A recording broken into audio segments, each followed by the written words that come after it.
First off the top this morning, she will be here in the Metro Thursday and Friday at JSU's Child Welfare Conference. Miss Mildred Muhammad is the ex-wife of the D.C. sniper John Allen Muhammad. That event is put on by JSU School of Social Work and will be held at the Marriott Hotel downtown. Mildred Muhammad joins us live this morning with a preview of what she will say. But first, let's take you back to Washington, D.C. in 2002, where those horrific attacks happened.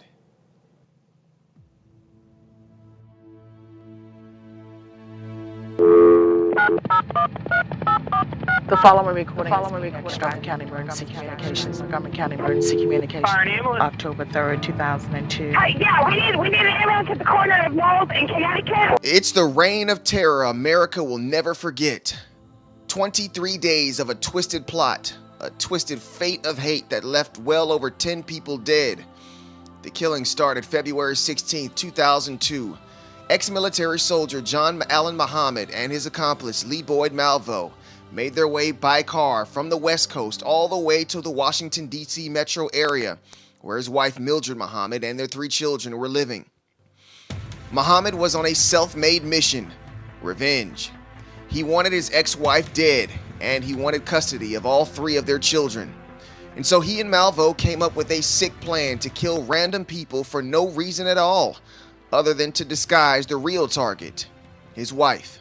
Muhammad and Malvo struck again. Something blew up, or I have no idea. And again. Blood coming out of her nose and her mouth. Okay, is he still alive? And again. Emergency, bring you up to date on what is going on. 5 people shot over the last 24 hours. DC residents were scared to leave their homes for fear of not coming back alive. The idea of moms taking their kids to school and sheltering them from a potential sniper attack is not the American I know. Law enforcement worked around the clock to track down what seemed to be a barrage of bad leads. Whoever did this was not anywhere in sight. All the while, the shootings continued, leaving a trail of scattered victims and blood-soaked pavements along the way. The executions got bolder, and the killers got even more brazen, sending a letter taunting authorities. But this is also where they made their mistake. Authorities connected Malvo's fingerprint off a magazine left at the scene of one of the duo's shootings in another state, and eventually caught up with both men while they slept in a blue Chevy Caprice that they altered as a makeshift mobile combat zone. The terror was over. John Allen Muhammad was executed by lethal injection in 2009. He was 48. And for his role in the killings, 17-year-old Malvo got 6 consecutive life sentences. Nearly 15 years later, the facts of those events are still gut-wrenching, and the woman at the center of it all lives on. And joining me this morning is Miss Mildred Muhammad, live via Skype. Good morning to you, Miss Mildred. Can you believe it has been 15 years since those horrific attacks? Almost 15 years. Good morning. It feels like it was just yesterday. Yeah. You know what? First off, let's take the viewers back to 2002.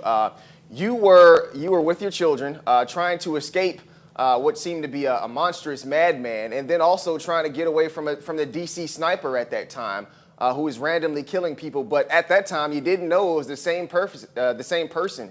Walk that back with us. Tell me how that was like.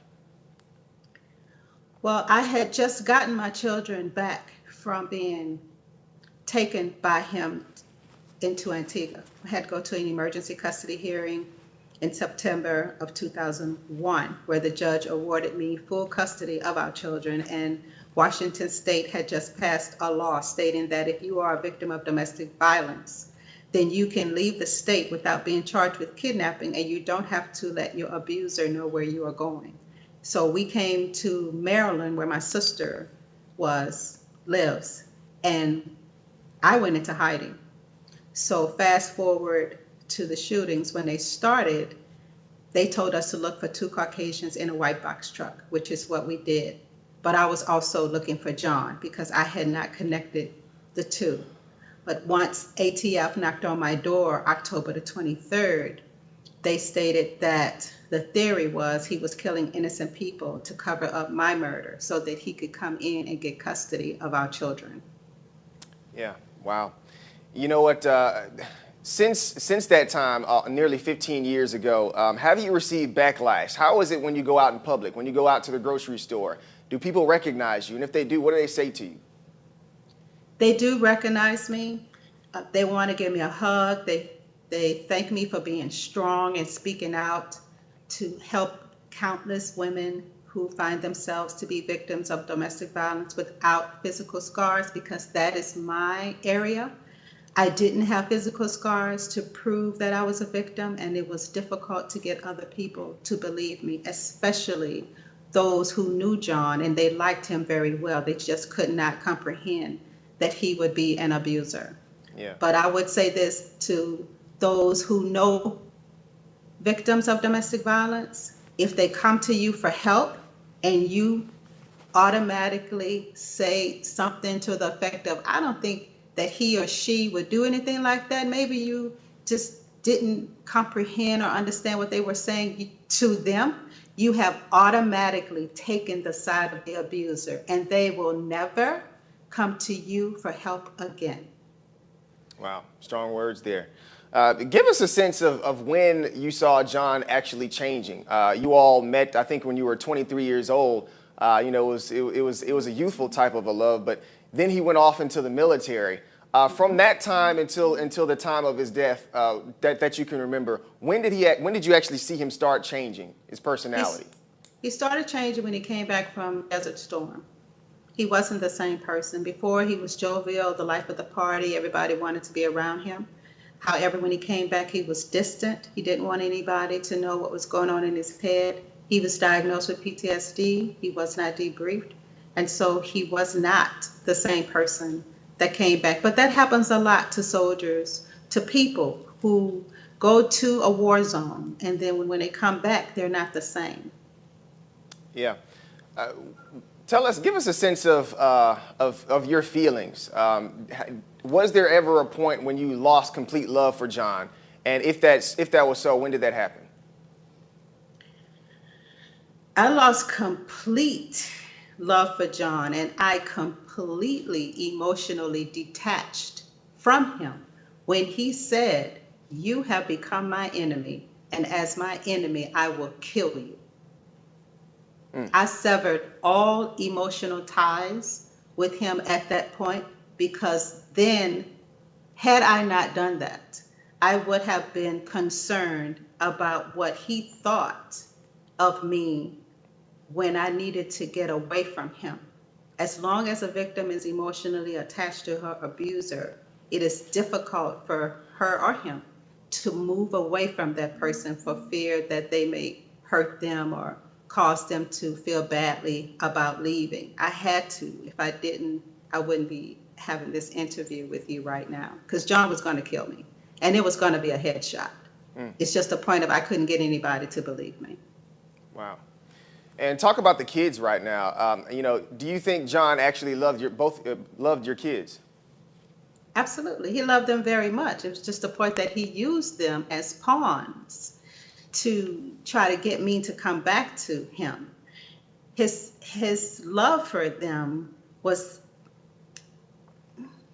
distorted because he was a good father to them. It's just that he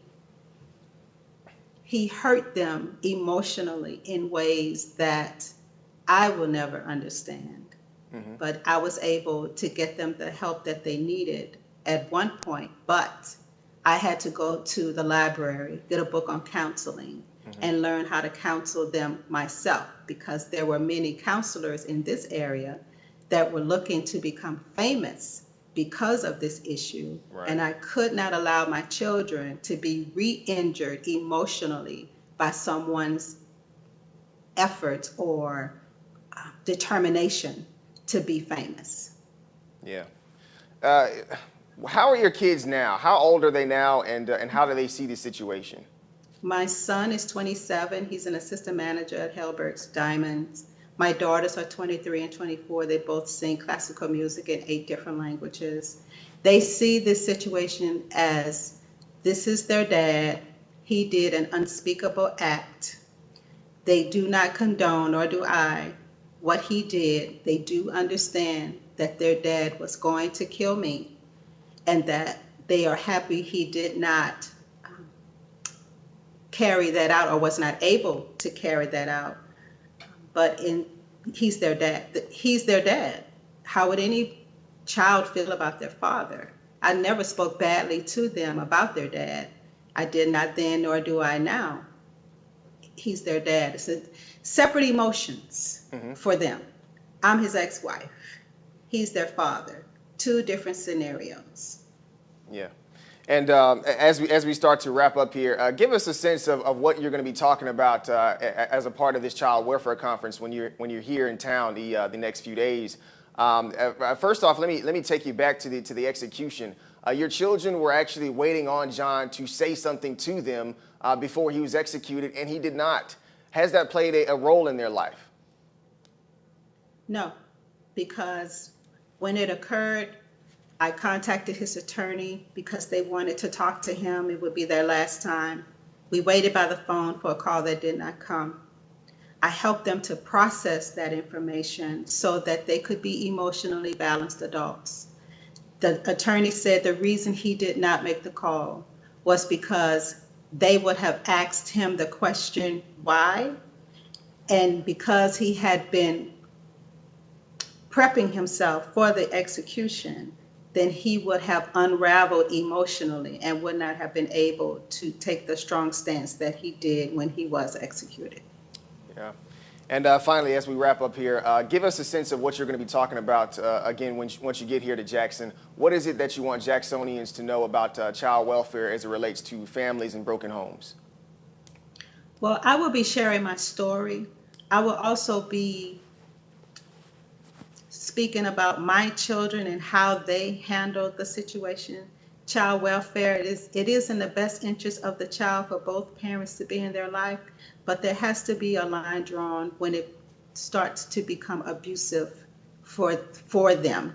And in child welfare, that is the one thing that we have to be careful about, is that we don't re-injure children once they've been through a traumatic experience. Yeah. Ms. Mildred Muhammad, thanks so much for joining us live this morning from the Washington, D.C. metro area. Of course, she will be here in Jackson. That's going to be this Thursday and Friday at the Child Welfare Conference, sponsored by Jackson State University School of Social Work.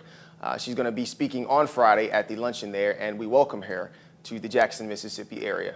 Thanks so much for joining us. Well, thank you for having me. When we come back, we are talking about Black history here in the Metro. Miss Eddie Jean Carr from the Hinds County Chancery Clerk's Office joins us. This is Metro Morning Live. Stay with us. We're coming back.